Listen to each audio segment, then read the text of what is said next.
네, 안녕하세요. 신박사 인사드리겠습니다. 2022년 2월 24일 신박사의 장 마감 복귀 방송 하도록 하겠습니다. 참 처참합니다. 예, 오늘 증시 짚는 부분도 참 처참한 어떤 상황, 증시에 대해서 이야기를 하려니 참 입이 잘 떨어지지 않는 것 같습니다.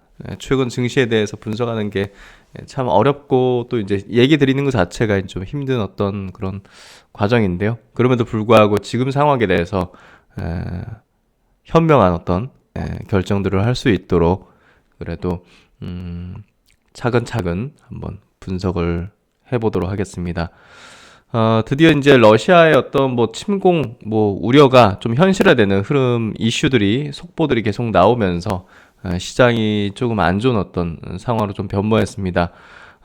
한국 증시 아시아 증시 전반적으로 다 빠졌고 또 이제 오늘 특히나 이제 좀 안 좋았던 부분은 환율도 튀었지만 수급상 외국인의 수급, 기관의 수급이 처참하게 이제 나왔다는 겁니다. 그만큼 리스크를 회피하고자 하는 그런 어떤 지금 상황에 대해서 탈출하고자 하는 어떤 수급이 상당히 오늘 좀 출현했다는 겁니다. 그래서 그 부분이 좀 아쉬운 어떤 대목이고 그럼에도 불구하고 제가 이제 단순히 그냥 희망 고문 같은 얘기를 드리고자 함은 아닙니다. 항상 객관된 상황에 대해서 좀 전달해 드리고 이야기를 드리려고 하는데요.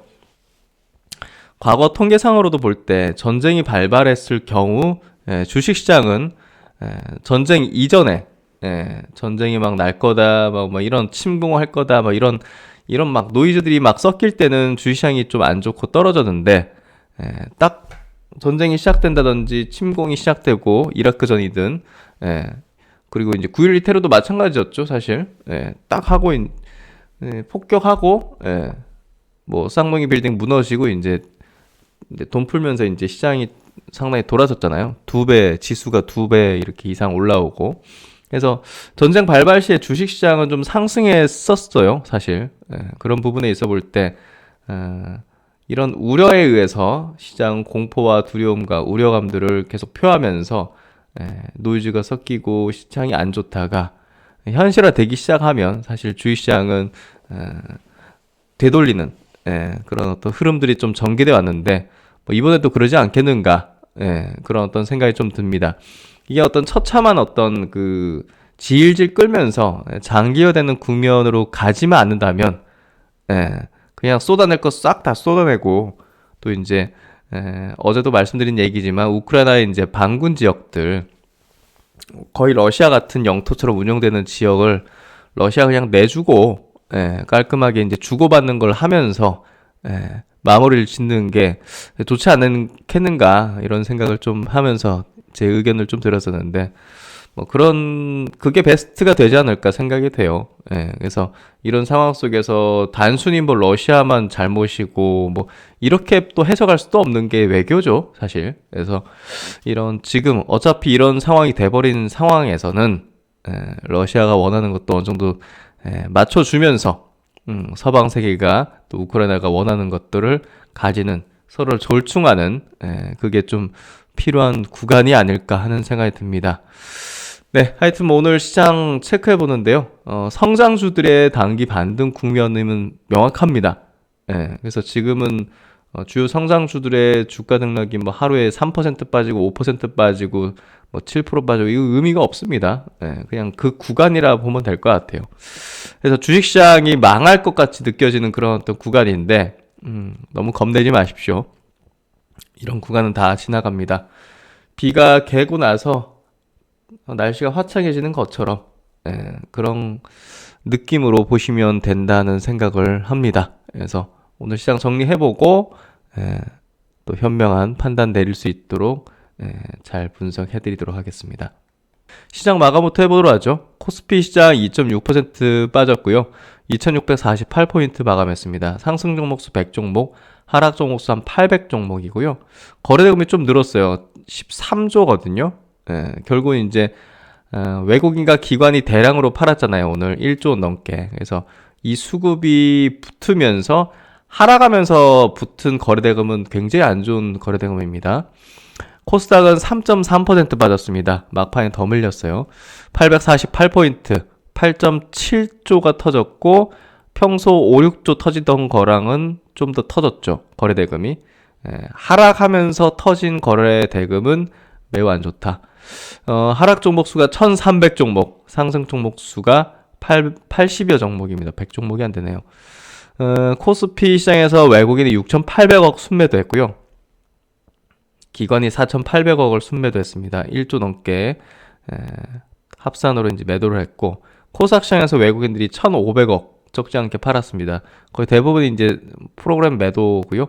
기관도 순매도했고, 선물 시장은 큰 변동은 없네요. 선물은 막판에 좀 걷어들인 것 같아요.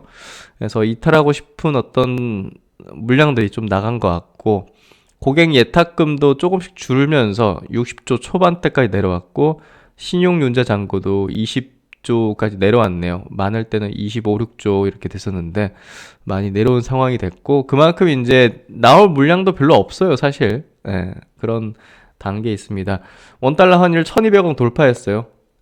꽤나 많이 올랐습니다. 그래서 어쨌든 환율도 이제 움직임을 보이는 약간 좀 리스키한 어떤 시장의 발동이 좀 된 흐름이다고 좀 보시면 될 것 같고, 오늘 전체 수급에서는 코스피에서 외국인이 3,200억에 이제 프로그램 순매도를 했고, 코스닥에서도 외국인이 1,400억 프로그램 순매도를 하면서 최근에 수급이 좀 안정화되는가 했는데 재차 안 좋은 모습이 좀 됐습니다.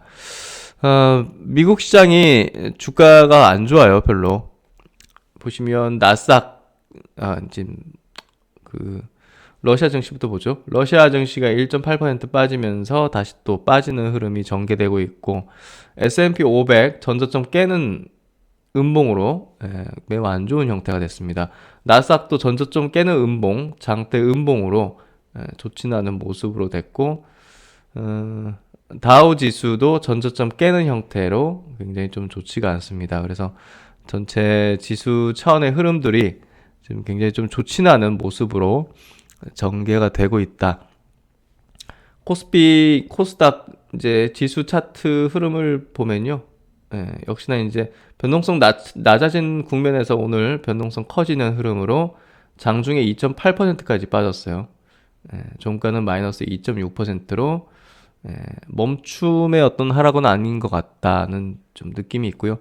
코스닥 쪽도 장대 음봉, 거의 종가가 저가가 됐죠. 그래서 하락 진행형의 21선 돌파를 하지 못한 하락 진행형의 이제 형태로 코스닥, 코스피 모두 21선을 다시 또 저항받으면서 바닥에 대한 또 확인들을 해야 되는 그런 지경에 좀 이르렀다 보시면 될 것 같습니다. 2월달도 거의 점으로 가는데요. 코스닥 월봉으로 보더라도 참 연속해서 또 음봉이 나올 수도 있겠네요. 코스피도 또다시 음봉으로 전개될 가능성이 높을 것 같은 그런 모습이 이어지고 있습니다. 좀 안타깝네요. 그리고 이제 시총 상위주들 뭐 다 빠져서 특별하게 뭐 이유를 짚을 건 없는 것 같아요. 낙폭이 좀 큽니다. 삼성전자가 그나마 2%로 방어했지, LG 에너지 솔루션 5.7% 빠졌고, SK하이닉스도 4%대로 빠졌어요. LG 화학이 6%대 빠졌고, 현대차 그룹주도 기아가 5.9% 빠졌네요. 셀트론도 그 레케오나가 이제 쓰지 않겠다, 중단하겠다는 그런 정부 발표가 5.9% 약세를 이제 만들게 된 것 같습니다. 코스닥 시장에서도 셀트론 헬스케어 거의 4% 빠졌고, 셀트론제약 3% 빠졌고, 오늘 2차전지 많이 빠졌어요. 에코프로비엠이 LN프와 함께 6% 내외 정도 빠졌고, 삼성 SDI도 6% 빠지는 흐름을 보였습니다. 참 성장주가 급락이죠. 오늘 엔캠 2차전지 쪽 14% 빠지는 흐름이었고요. 평균적으로 한 4%에서 한 5% 정도 빠지는 종목들이 대부분이었던 것 같습니다. 참 좋지가 않네요. 그래서 뭐 지금 어떻게 오늘 바이오 종목 중에서는 바이오 플러스 정도가 플러스고 나머지는 뭐 다 좋지가 않네요. 예. 그래서 흐름이 되게 안 좋고 워닝 머티리얼즈 반도체 쪽에서 워닝 머티리얼즈 정도 플러스를 좀 내는 흐름이 좀 전개됐던 것 같습니다. 되게 좋지가 않은 흐름입니다. ISC 심텍은 그나마 그래도 1%대 약세로 방어를 좀 한 모습이고 DBI텍이 그래도 플러스로 마감이 됐네요. 나머지 뭐 유진테크, PSK, 테스, 원익 IPS 다 3, 4% 빠졌고 해성DS, 테스나, LB세미콘, 에로팀 백큐움 3, 4%다 빠졌습니다. 그래서 뭐 3에서 한 5% 정도가 평균적으로 다 밀렸다 이렇게 좀 보면 되실 것 같아요. 어려운 상황에 좀 처해 있는 그런 흐름의 종목군들입니다. 어렵네요. 리오픈도 오늘은 다 빠졌네요. 외국인과 기관의 동시 순매수 종목은요, 뭐 특징적인 건 없네요. 현대미포조선 수급은 들어왔지만 빠졌네요. 3%. SD바이오센서, DBI텍 100억대씩 좀 들어왔고, 의미는 없네요.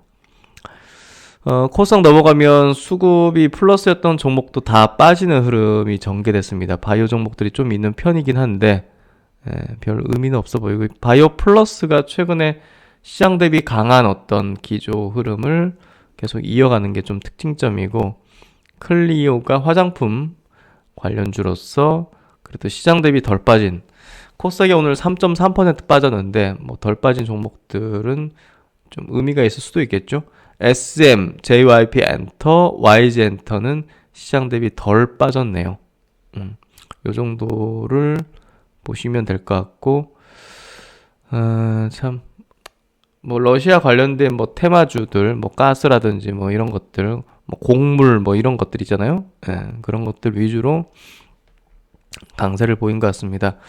네, 하여튼 뭐 종목은 여기까지 보고요. 종목을 뭐 보는 게 의미는 없는 것 같고, 전체 지수에 대한 부분을 신경 쓰는 게 지금은 필요할 것 같습니다. 오늘 첫 번째 소식은 우크라이나 사태에 대해서 짚어보도록 하죠. 결국 터졌습니다. 군사작전을 이제 푸틴 러시아 대통령이 이제 선포를 하면서 우선 뭐 좀 예상했던 부분이기도 합니다. 돈바스 지역이라는 또 이제 우크라이나 영토 내에서 친러시아 반군이라 볼 수 있는 그 지역에 대해서 이제 독립을 승인하는 그런 작전을 하는 것 같습니다. 어쨌든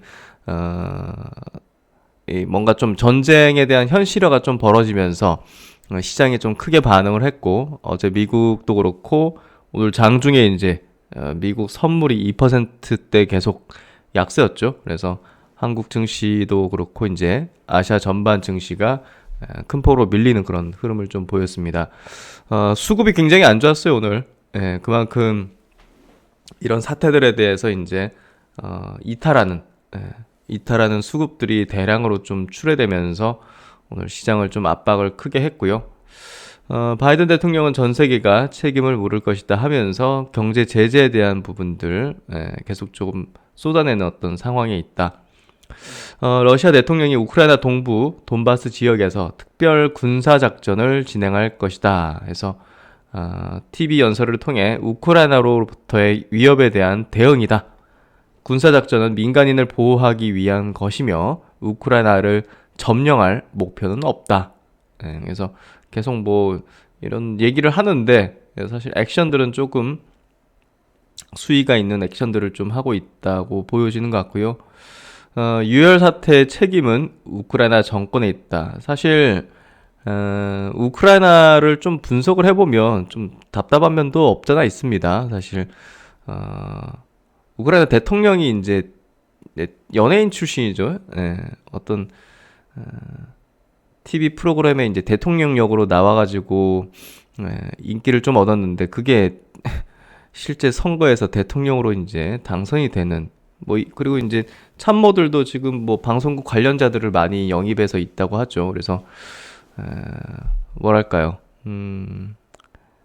이 대통령을 잘 뽑아야 됩니다. 사실 우크라이나가 결국은 미국과 서방 세계와 러시아의 어떤 중간에서 잘 외교적으로 이제 했다면 이런 사태까지 터지진 않았겠죠. 예, 우리나라 같은 경우도 이 어떻게 보면 중국과 미국, 뭐 북한 이 정말 강호들 사이에 이제 있지 않습니까?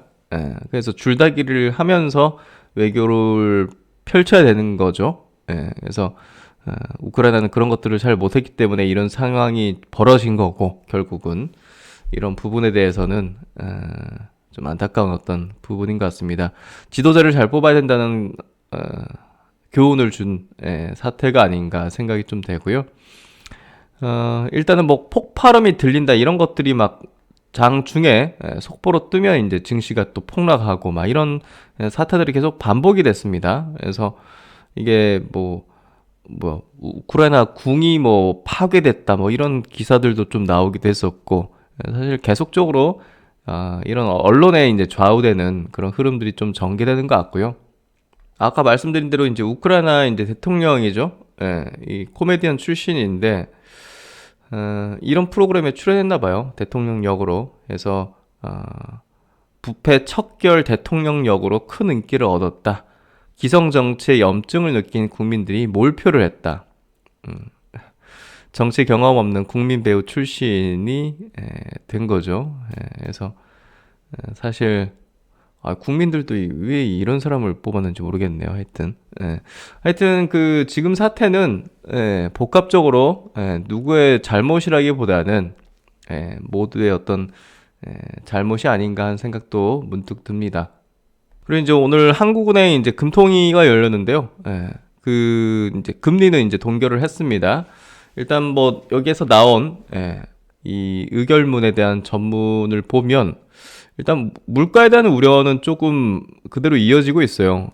물가가 이제 별로 이제 오름폭 자체가 이제 부담이다는 얘기를 계속 하면서 얘기를 하고 있고 국내 이제 경제 부분은 좀 회복되는 흐름, 나아지는 흐름들을 좀 하고 있고 수출도 이제 견조한 글로벌 수요에 힘입어서 호조를 좀 지속하고 있다.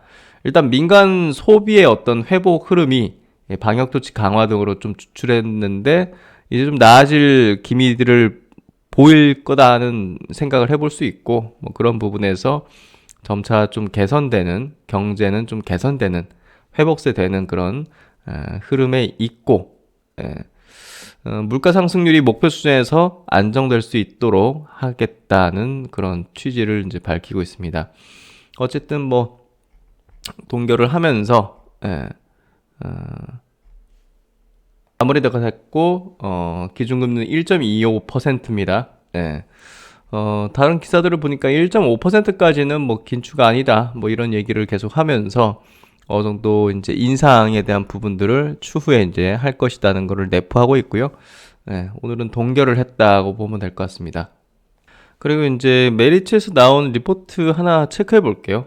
수요일 어제 나온 리포트긴 한데 뭐 그렇게 이제 뭐 깊이 있는 내용은 아니지만 간략하게 최근에 성장주가 낙폭이 너무 과대했습니다. 과대했고 분명히 이제 단기 반등 국면에 이제 속해 있는 이제 내려온 상황이에요, 사실. 그래서 지금 뭐 빠지는 거 이런 것들은 별 의미가 없는 시세예요. 뭐 5%, 6% 빠지니 뭐 20% 빠지니 이거는 의미가 없는 거거든요, 지금. 그래서 일단은 뭐 성장주들이 낙폭이 굉장히 과대했고 그러면 이제 나락으로 가는 건가 계속 그게 대해서 우리가 생각해 볼 필요가 있겠죠. 어쨌든 그 과거에도 이제 성장주들이 뭐 대외적인 변수 때문에 급락하고 주가가 반토막 나고 이런 것들이 많이 있었어요, 사실. 그래서 여기서 뭐 줌하고 코스트코를 비교하는데 이건 좀 적절히 않은 비교 같고요. 제가 볼 때 리포트 읽으면서 아마존을 비교하는 게 맞죠. 아마존이라든지 테슬라 같은 기업이 성장주 10년, 20년 성장주의 지위를 갖고 있었잖아요. 근데 그 많은 기간 동안 IT 버블 내지는 뭐 금융위기도 왔었고 뭐 정말 많은 대외적인 어떤 악재가 있었잖아요. 근데 이 아마존의 주가를 보십시오. 반토막 반의 반토막도 이렇게 났단 말이에요. 근데 연한 파란색 선이 이제 매출액 추이인데요. 매출액 추이는 조금 이제 뭐 움찔하기도 했지만 우상향의 기조를 계속 보이잖아요. 그러니까 이제 결국은 주가도 예, 끝장나는 게 아니라 다시 또 회복되고 다시 성장 흐름을 보이면서 지금의 위치까지 온 거죠, 결국은. 중요한 거는 결국 이 성장주들이 단기적으로는 그 대외적인 변수에 민감하게 반응하기도 하고 주가가 반토막, 반의 반토막도 나기도 하지만 매출액의 증가가 지속되고 성장을 지속하는 이제 흐름들이 이어지면 주가는 금세 회복하고 그 이상으로 올라간다는 거죠. 그래서 반토막 이상 나고 막 70% 빠지고 하는 거에 대해서 어, 절망할 필요는 없는 겁니다. 결국은 그 기업이 정말 오랜 기간, 장기간의 성장주로서의 어떤 위용을 실적적인 부분을 보여주게 된다면 전제는 그거죠. 그래서 그 부분을 점검하는 게 더 핵심이지. 지금 뭐 대외적인 변수 분석해가지고 어떻게 될 거다는 뭐 예측하고 이거는 별 의미가 없는 거예요. 사실 투자하는 데 있어서 우리가 수익을 내는 데 있어서 별 의미가 없는 겁니다. 그래서 그런 것들에 대해서 제가 계속 강조드리면서 종목과 내 계좌를 점검하는데 또 스터디를 계속 해나가면서 확신을 가지는데 보다 에너지와 시간을 써야 된다는 얘기를 드리는 게 이런 얘기예요, 결국은. 뭐 우크라이나 그 분석에서 뭐 아무 의미가 없죠. 그래서 테슬라 역시 이제 숫자가 이제 찍히고 결국은 매출액의 어떤 정체에서 폭발적인 증가, 양산이 성공하면서 주가도 이제 튀기 시작하는 흐름이 전개됐죠. 정말 오랜 기간 주가가 안 좋았어요, 테슬라도. 결국 이제 성장을 확실하게 보여주는 흐름이 계속 이어진다면 대외적인 악재 변수는 아무 의미는 없다. 일시적으로만 영향을 미칠 뿐이지 영향이 없다. 그렇게 좀 생각하면 되고, 지금의 상황을 어떻게 헤쳐나가는 게 현명한 것인지는 그런 부분이 영향을 미칠 거라고 생각합니다. 여기서 줌하고 코스트코를 비교했는데 대표적인 성장주 줌, 뭐 매출의 성장률이 계속 높은 상황이 계속 이어지고 있는데 주가는 굉장히 폭락했잖아요. 코스트코는 그 단순히 오프라인 마켓이라고만 볼 수 없어요. 요 기업은 또 연 회원 받고 또 글로벌 시장에서 되려 이제 성장하는 약간 트렌드적인 것이 가미되어 있기 때문에 단순히 뭐 성장주와 비교하는 뭐 가치주라든지 그런 성격으로 비교 대상은 아닙니다. 그래서 여기서 비교를 한 요 케이스는 별로 제가 볼 때는 설득력은 좀 떨어진다 보고요. 아마존하고 테슬라에 대한 어떤 사례로서 우리가 이해하는 게 지금 성장주가 왜 단기 반등 국면이며 확신을 가지는 그런 성장주에 대해서는 기회인지에 대해서 우리가 좀 이해해 볼 수 있는 그런 내용이 되지 않을까 생각이 됩니다.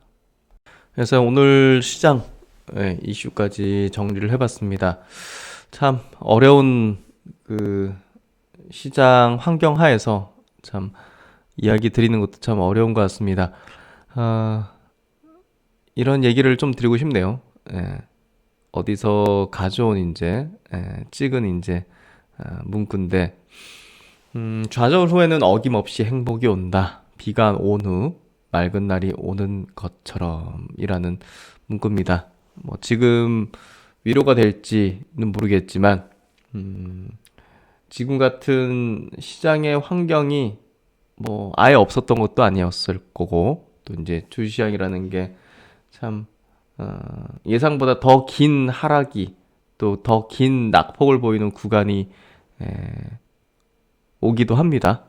그런 구간이 지금뿐이 아니라 또 앞으로도 올 것이며 그런 구간마다 우리는 어떤 마음으로 또 어떤 생각으로 시장을 맞이하고 받아들이고 대응해 나갈 것인가를 한번 생각해 보시면 좋을 것 같습니다. 대외적인 변수에 대해서 그 오랜 기간 정말 많은 것들을 다양하게 경험도 했고 겪었고 맞아봤고 또 그런 과정들을 또 고객과 같이 함께 넘어오기도 했고 참 많은 개인적으로도 많은 어떤 경험들과 그런 굴곡들을 거쳐왔던 것 같습니다. 근데 확실한 건 그런 거였어요. 그때 무슨 일이 있었던 것, 무슨 일을 통해 가지고 주식시장이 출렁였는지는 100% 전부 다 기억해내지 못합니다. 근데 확실한 거는 그건 다 바람과 같은 것들이었다는 거죠. 결국 남는 거는 내 종목이 예, 성장을 해나가는 종목이었던가, 그리고 실적을 계속 좋게 만들어내는 그런 기업이었던가, 그 생각이 좀 듭니다.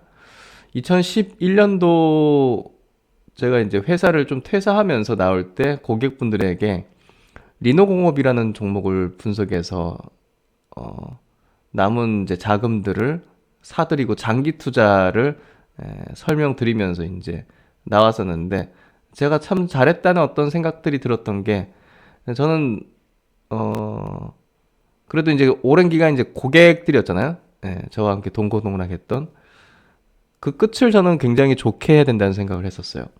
그냥 놔두고 딱 뭐 다른 어떤 직원한테 고객을 뭐 넘기고 나와도 되는 건데, 저는 끝까지 책임지겠다는 생각을 가졌었어요. 그게 좀 순진한 생각이기도 했던 것 같은데, 그래서 그 분들에게 장기적으로 투자해서 갈 수 있도록 매듭을 잘 줘야 된다는 생각을 했어요. 그래서 몇 달 동안 분석했던 몇 종목 중에서 리노곱이라는 기업이 꾸준하게 이 반도체 분야에서 수요가 꾸준할 수밖에 없는 기업이고 우상향의 기조를 보이겠구나 하는 판단을 해서 그 종목들을 매수를 시켜드리고 이제 그때 당시에 퇴사를 했던 기억이 납니다.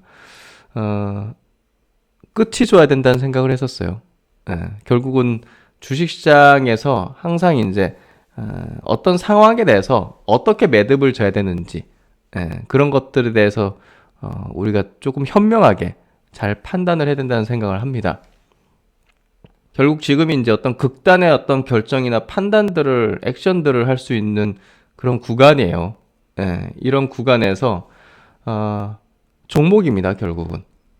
지금 이슈는 중요한 게 아니에요. 한 달만 지나도 이슈는 중요한 게 아니고 그냥 지나가는 거예요. 그냥 소멸되는. 그럼 내가 갖고 있는 종목입니다, 결국은. 그런 종목인지 여부를 확신을 가지는, 그게 필요한 거지. 지금 뭐 대외적인 변수, 지금 움직이는 주가의 변동 이런 것들 별 의미가 없습니다, 사실. 그래서 그런 것들을 넘어 지금까지 오면서 깨달았던 거는, 투자는 결국 종목에 달려있는 문제인데, 항상 투자자의 어떤 마음을 흔들고 또 잘못된 행동을 하게 만드는 거는 바람과 같은 그 매크로 현상들이었구나. 그거를 십수년의 어떤 투자를 통해서 확실하게 인식을 하고 있습니다. 그래서 그런 부분들을 말씀을 드리고 싶고, 그런 것들에 대한 공유를 하고 싶고, 그리고 결국 끝은 뻔한데 그 과정에서 참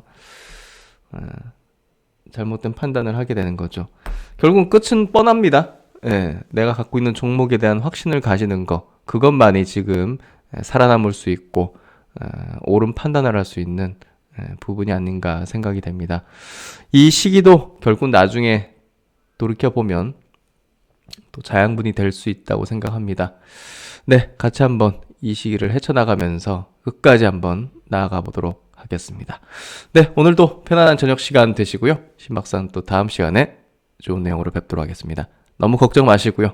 힘내시고 좋은 날을 위해서 꼭 인내하는 시기 되도록 하겠습니다. 감사합니다.